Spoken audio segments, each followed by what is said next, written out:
बंदा कोई हो। हारून साहब, मुझे एक उस्ताद का कौल याद आता है, हमारे लेफ्ट के दोस्त थे, कहते थे हुण तक कामयाब बंदा वेखने तो यकीन हो जाता है 2 नंबर होएगा। लेकिन ये इसको मैं सवाल छोड़े जा रहा हूँ, मगर साथ में एक आपको शॉर्ट सुनवाता हूँ इत्तेजाज अहसन साहब का। इन दोनों बातों पर आपका टेक लूँगा, सुनाइए जी ज़रा इत्तेजाज साहब क्या। मुझे तो चांसेस नजर नहीं आते नवाज शरीफ के आने की, और उसकी वजह ये नहीं है असेंबलियां। नवाज शरीफ के लिए मुश्किल हो गया आना जब से उस पे इल्जाम लगा है कि उसने लंदन में एक प्लान बनाया, कॉन्स्पिरेसी की, एक साजिश की, और उस लंदन की साजिश पर अमल करते हुए अरशद शरीफ को कत्ल किया गया और इमरान खान को गोलियां मारी गई। जी जी जी हारून साहब, दोनों बातें बाद में थोड़ी कर दूं कि यहाँ ऊपर जाने के लिए सीधी उंगली नहीं चाहिए, 2 नंबर ही होगा तो ऊपर जाएगा। एक राय है, गलत हो सकती है, इस पे आपका टेक। और सेकंडली जो इत्तेजाज साहब ने कहा है, देखिए सर, 3 चीजों से कारी साहब हम सीख सकते हैं, 4 चीजों से। एक कुरान मजीद है जो अल्लाह की किताब है जिसमें कोई शक नहीं। दूसरी चीज है जनाब रसूल सल्लल्लाहु अलैहि वसल्लम की सीरत मुबारक और उनके अक़वाल और उनका तरीक़ाकार। तीसरा है तारीखी तजुर्बा जो रिकॉर्ड पे है पिछले 3000 साल का, और पिछले 100-150 साल के एक चीज रिकॉर्ड पे है। और चौथी चीज है कंटेम्प्रेरी दुनिया में कहाँ कहाँ कामयाब निज़ाम चल रहे हैं। तुर्की में कुछ बेहतरी हुई, और मलेशिया में हुई, और चीन में तो एक इनकलाब अजीम बर्पा हो गया।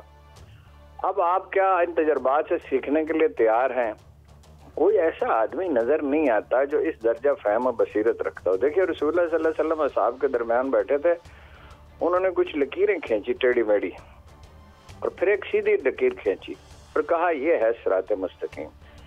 अंग्रेजी में जो कहते हैं honesty is the best policy. अगर तो आप दयानतदारी के साथ करना चाहते हैं तो ठीक है, मैं समीर इब्राहिम साहब से एग्री करता हूँ, दुरुस्त फैसले कर लें तो प्रोसेस शुरू हो जाएगा। हर जेन्युइन चीज ग्रेजुअल होती है, बाय प्रोसेस होती है, एक दिन में नहीं होता। ईंट पे ईंट रखी जाती है तो मकान बनता है, तो रातों रात नहीं बन सकता। आप वो आखिरी साल में खान साहब की पॉलिसियां ठीक थी, सेहत कार्ड भी था, कोरोना से भी फाइट कर लिया, दरख्त भी लगा दिए, डैम भी बनाने शुरू कर दिए, आपने उखाड़ के फेंक दिया सब कुछ।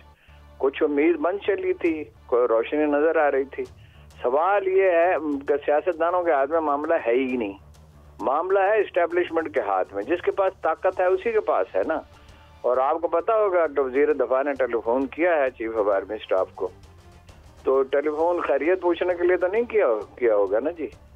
तो अब आपने अगर अमेरिका की गोद में बैठना है तो फिर उसकी प्राइस है आपकी। ना आपको फॉरेन पॉलिसी वाज़ेह है, ना को माशी पॉलिसियाँ वाज़ेह हैं। इलेक्शन का आज आप इलेक्शन की तारीख दे दें, चाहे वो 8 महीने बाद की हो, तो स्टेबिलिटी का आंसर शुरू हो जाएगा। अभी तो पहले लोग प्लाट खरीदे थे, अब तो प्लाट भी नहीं खरीद रहे, अब तो सोना खरीद रहे हैं। और ज्यादातर पैसा मुल्क से बाहर, $10 बिलियन तो पहले हर साल जा रहा था जब हालात कदर बेहतर थे, तो अब पता नहीं कितना जा रहा है। तो इस तरह की ऐसी चीजें ठीक होगी। हाँ, प्रायोरिटीज ठीक फिक्स कर लें तो ठीक होनी शुरू हो जाएंगे। समीर साहब, ये जो बड़ी इन्होंने सराहत के साथ इसके की बात, आप ये इत्तेजाज अहसन साहब ने जो बात की है इस पे भी, और सेकंडली ये जो पॉइंट आउट किया हारून साहब ने कि यार कैपेसिटी नहीं है इनमें, ये वो लोग नहीं है जो ये बातें समझ भी सकें जो हारून साहब कह रहे हैं, कुजा के इस सिचुएशन को अरेस्ट करें। इस पे आपका क्या टेक है? देखिए, हारून साहब ने बड़ी खूबसूरत बात की है। उन्होंने कहा कि ताकत जिसके हाथ में होती है सारे रिस्पॉन्सिबिलिटी उसी के पास आती है। मैं आपसे एक सवाल करता हूं काजी साहब, मुझे ये बताइए कि जनरल बाजवा का डाटा लीक होता है कि जी अरबों रुपए उनके ख़ानदान के पास हैं, टैक्स है, वो क्या करते हैं? वो एक सहाफ़ी को पकड़ लेते हैं कि तुमने ये डाटा क्यों लीक किया। ये कोई पूछने के लिए तैयार नहीं है कि जनरल साहब ये पैसे आपके पास कहाँ से आए, ये कहाँ से बना लिए पैसे आपने। ये है वो सवाल, ये है वो बात जो अभी हारून साहब कह रहे थे। तो पाकिस्तान में ताकत के जो मराकज़ हैं, जब तक ये इस तरीके से सोचेंगे कि हम एक कल्ट की सूरत में हैं और हम ही सुपीरियर हैं और हम ही ने सब कुछ करना है और ये किसी को कोई पता ही नहीं है काम करने का, और हमने जो किया वो उसकी कोई अकाउंटेबिलिटी नहीं है उसका, यानी आप मुझे देखें ना, कोई ऑडिट तो कहीं होता नहीं किसी चीज़ का। तो ये पाकिस्तान का मसला है।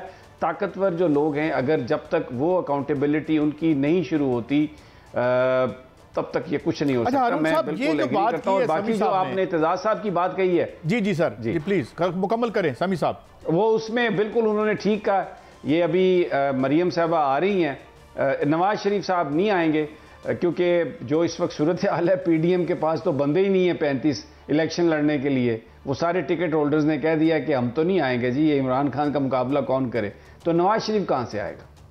अच्छा अरुण साहब, ये एक जो पॉइंट आउट किया, मैं जनरल बात कर रहा हूं कि एक आपने की, एक मिसाली अदवार की बात की, हमारी एक मज़ीम रवायात की बात की, मजहब की बात की, ये जो सिलसिला है, और खान साहब भी कहते हैं जनाब कि डाडे की कोई अकाउंटेबिलिटी नहीं है, ये क्या? तो वो देखे ना, बेसिक प्रिंसिपल देखना पड़ता है ना।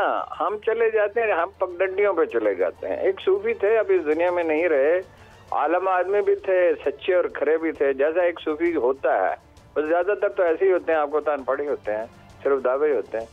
उनसे किसी ने कहा, सूफी साहब आप दुरूद ताज पढ़ते हैं, फलाना दुरूद पढ़ते हैं?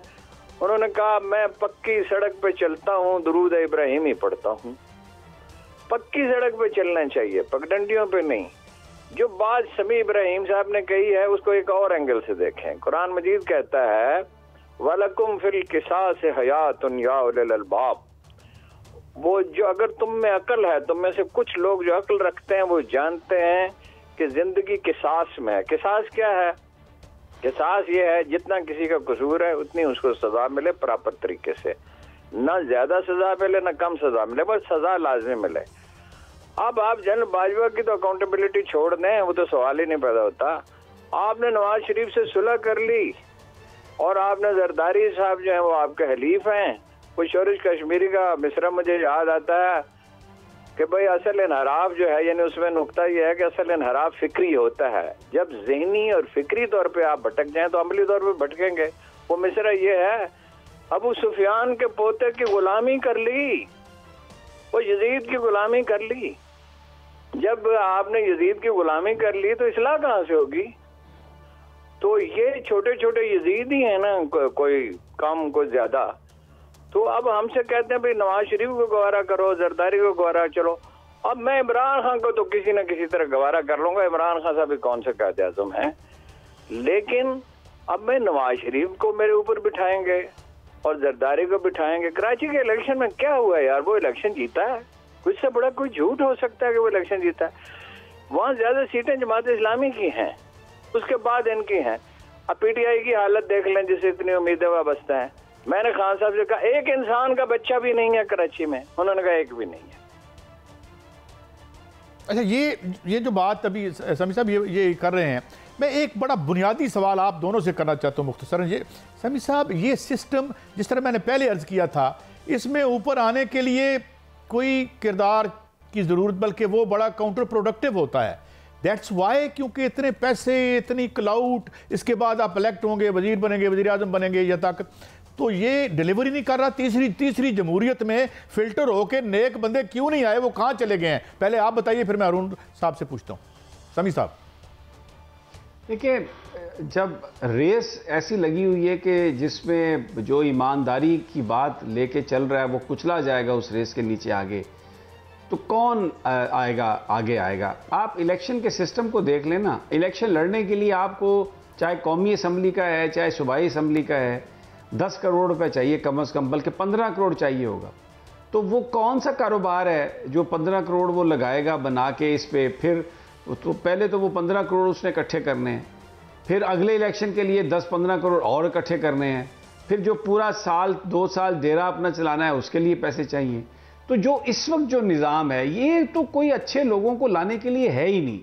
ये निज़ाम तो उन लोगों को लाने के लिए है जो बेसिकली वो जो ब्लैक मनी है उसमें हकदार हैं और हिस्सा देते हैं और लेते हैं। तो ये इस निज़ाम में तो मैं समझता हूं कि बिल्कुल ये जो किसी तरह भी कोई ईमानदार दो बातें मैं आपसे नहीं आ सकता। मैं 2 बातें पूछूंगा, थैंक समी साहब साथ ही रहिए। ये 2 बातें पूछूंगा। एक तो ये कि ये सरमायादाराना जमहूरियत, लोग फिल्टर होके आते हैं, फिर नेक लोग आएंगे। तीसरी हमारी इंडिया में तो मार्शल लॉ ही नहीं लगा, वहाँ पे मोदी बैठा हुआ है। तो ये एक तो इस पर कमेंट कर दें, और सेकेंडली मैं ये पूछूंगा कि ये मुस्लिम लीग नून के अंदर भी शिकस्त और रेख्त के आसार हैं। कल मैं आपका शो देख रहा था, उस पर भी काइंडली इन 2 बातों पे रहनुमाई फरमाइएगा। हारून साहब। मुस्लिम लीग में शिकस्त और रेख्त के आसार नहीं है। मुस्लिम लीग अंदर से टूट रही है। हर चीज की एक उम्र होती है। कुरान मजीद कहता है लिकुल्लि उम्मतिन अजल, हर ग्रोह के लिए हमने मौत रखी है। भाई ये मुस्लिम लीग का किस्सा पाक है, ये जाहिर है आहिस्ता आहिस्ता होता है, हर चीज बतदरीजी होती है। जरदा वो उसका 1% आए हैं वोट बिलावल के, और नून लीग 19% है। नवाज शरीफ सख्त गुस्से में है, कर कुछ सकता नहीं, भाई पे सख्त नाराज है, और भाई जो है उसकी नहीं मान रहा है। बहुत सी चीजें मुझे पता है। अब हर चीज जो है वो ज़ाहिर बयान नहीं की जा सकती, और हर चीज के बयान करने का एक वक्त होता है। तो ये तो उसमें तो शिकस्त और दूसरी बात आपने क्या पूछी? ये जो हम कहते हैं कि जी फिल्टर होके जमहूरियत में बार बार तीसरा इलेक्शन बार बार होके आ रहा है। क्या ये कैसी जमहूरियत है यार? भाई कराची में क्या इलेक्शन हुए? कराची में पीटीआई को नंबर 1 होना चाहिए था। ये बड़ी सादा सी बात है। लेकिन कोई ऑर्गेनाइजेशन हो जो कि जमात इस्लामी ने 4 साल काम किया। जमात इस्लामी पॉपुलर पार्टी तो नहीं है, जमात इस्लामी ने काम किया ना। और ये नेमतुल्लाह खान की विरासत थी, एक वो फैक्टर था, और एक अपने 4 बरस काम किया, और 2 साल तो दिन रात काम किया। और फिर वो उनकी 7-8 सीटें होना ये चाहिए था कि 95 या 96 सीटें होती जमात इस्लामी की, अगर काउंटिंग ठीक होती। बाकी तो पैसे का इस्तेमाल तो अलग है, वो इस मौजू को आप मुझसे बेहतर समझते हैं कि पैसे का इस्तेमाल कैसे होता है, क्योंकि मैं आपका प्रोग्राम देखता रहता हूँ। अच्छा, दूसरी बात ये है कि वो पीटीआई जिसकी 100 सीटें होनी चाहिए थी, उसकी 40 कैसे हो गई? और हैदराबाद में आप मुझे बताइए कि 34% बिला मुकाबला कैसे हो गया? पुलिस की मदद से और सिविल सर्विस की मदद से हो गया, और मज़ाहमत करने वाला कोई था नहीं। इमरान खान साहब जख्मी हैं, वो पंजाबी में क्या कहते हैं, काराड़ा कार नहीं सानू किसी का डर नहीं। आप लोग वो असद उमर साहब जो हैं वो जहाज में बैठते हैं, वो आ जाते हैं इस्लामाबाद, इलेक्शन लड़ते हैं, वो किसी कंट्रोवर्सी में नहीं पड़ना चाहते। फैसल वापडा को बनाया वो महंगा खान, यार ये क्या किया? वो अपना असद उमर, यार ये क्या किया? उन्होंने कहा ये बोलता बड़ा अच्छा। मैंने कहा मेरे मोहल्ले में 3-4 आदमी जो अच्छा बोलते हैं, उनको भी बना दें, सेनेटर बना दें, मैंने बना दें। वो उसने क्या किया? अच्छा, मैं तो इनको जब भी मिले कहता रहा। अव्वल तो जब वज़ीर आज़म बन के ज़ाहिर बिजी हो गया, और तो हम भी कोई हाज़िर खिदमत होने में कोताही करते हैं। तो ये किन लोगों को? उस्मान बुज़दार, यार उस्मान बुज़दार वाले तजुर्बे के बाद तनवीर इलियास, वो तनवीर इलियास 2-3 बजे दफ्तर जाता है, अपनी बुलाई हुई मीटिंग में नहीं जाता। इससे थोड़ी होता है काम करना। ये टीवी का प्रोग्राम है, टीवी के प्रोग्राम में आप अफोर्ड कर सकते हैं नालायक आदमी को रख लें। बावर्ची ने नालायक रख सकते हैं, ड्राइवर ने नालायक रख सकते, वजीर आला और वजीर आज़म नालायक रखते हैं। इस तरह थोड़ी होता है भाई। दुनिया में पॉलिटिकल पार्टियां कैसे होती हैं? मसलन ये आप जिस इलाके में रहते हैं उस इलाके में पार्टी के वर्कर फैसला करेंगे यहाँ एमपीए का टिकट किसको दिया जाए, एमएनए का किसको दिया जाए। खान साहब कहते हैं मैं दूंगा, जरदारी साहब कहते हैं मैं दूंगा, नवाज शरीफ साहब कहते हैं मैं दूंगा। ओ भाई आप कैसे देंगे? अब बादशाह, अभी तक हम उसी जागीरदारी और मलूकियत के दौर में रह रहे हैं। वही शख्सियत परस्ती है। हमने एक के बाद दूसरा तजुर्बा करके देख लिया। मैं फिर कहता हूँ इमरान खान भी गवारा हैं, पार्टी उन्होंने भी नहीं बनाई। वो पार्टी तो हो यार।